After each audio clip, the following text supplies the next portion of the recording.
హైడ్రా నెల రోజుల్లో చేసింది చాలా పెద్ద పనే. 18 కూల్చివేతలతో పాటు పలువురు వీఐపీలతో పాటు రియల్ ఎస్టేట్ సంస్థల కబ్జాల మీద కూడా కూల్చివేతలు చేశామని కోర్టుకి ఇవ్వబోతోంది. నందినగర్లో ఎకరం స్థలాన్ని కబ్జా కాకుండా కబ్జాకారుల నుంచి కాపాడామని చెప్తుంది. లోటస్ పాండ్లో పార్క్ కాంపౌండ్ వాల్ కబ్జా చేసిన వాళ్ళ నుంచి కాపాడామని చెప్పింది. మన్సూరాబాద్ సహారా ఎస్టేట్లో కబ్జాలు కూల్చివేశామని చెప్తోంది. ఎంపీ ఎమ్మెల్యే కాలనీలో పార్క్ స్థలం కబ్జా కూల్చివేశామని చెప్తోంది. మెదాలి నగర్లో పార్క్ స్థలాన్ని కాపాడామని చెప్తోంది. బీజేఆర్ నగర్లో నాలా కబ్జా నుండి కాపాడామని చెప్తుంది. గాజుల రామారావు మహదేవ నగర్లో 2 అంతస్తుల భవనాన్ని కూల్చేశామని చెప్తోంది. బంజారాహిల్స్లో ఆక్రమించుకున్న రెస్టారెంట్ భవనాన్ని కూల్చేశామని, చింతల చెరువులో కబ్జాలను కూల్చేశామని ప్రకటించింది. నందగిరి హిల్స్లో ఎకరం స్థలం కబ్జాలను కూల్చివేశామని ప్రకటించింది.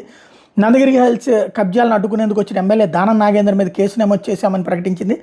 రాజేంద్ర నగర్ చెరువులు కబ్జాలను కూల్చేశామని ప్రకటించింది. ఎంఐఎం ఎమ్మెల్యే మొబిన్ నిర్మిస్తున్న భవనాన్ని కూల్చేశామని ప్రకటించింది. ఎంఐఎం ఎమ్మెల్సీ మీర్జాబేగ్ నిర్మించినటువంటి 2 అంతస్తుల భవనం కూల్చేశామని ప్రకటించింది. చందానగర్ ఏర్ల చెరువులో కబ్జాలు కూల్చేశామని ప్రకటించింది. ప్రగతి నగర్ ఎర్రగుంట్లలో నిర్మించిన అక్రమ కట్టడాలు కూల్చేశామని, బోడుప్పల్ చెరువులో నిర్మించిన అక్రమణలు కూల్చేశామని, గండిపేట చెరువులో నిర్మించిన ఫామ్ హౌస్లు కూల్చేశామని, మాజీ కేంద్ర మంత్రి పల్లన్ రాజుకు సంబంధించిన ఒక కూల్చేశామని, స్పోర్ట్స్ భవనాన్ని, టీటీడీ మాజీ సభ్యుడు కావేరీ సీడ్స్ యజమాని ఫామ్ హౌస్ కూల్చేశామని, మందని బీజేపీ నేత కీలక నేత సునీల్ రెడ్డి ఫామ్ హౌస్ కూల్చేశామని, ప్రో కబడ్డీ యజమాని అనుపమ ఫామ్ హౌస్ కూల్చేశామని, మాదాపూర్లో నాగార్జున కన్వెన్షన్ కూల్చేశామని, టోటల్గా 166 అక్రమ నిర్మాణాలు కూల్చేశామని ప్రభుత్వానికి హైడ్రా నివేదిక ఇచ్చింది. 18 చోట్ల కూల్చివేతలు జరిగింది. 43 ఎకరాల ప్రభుత్వ భూమి రికవరీ చేశామన్నటువంటిది అధికారికంగా చెప్తున్నటువంటి లెక్క.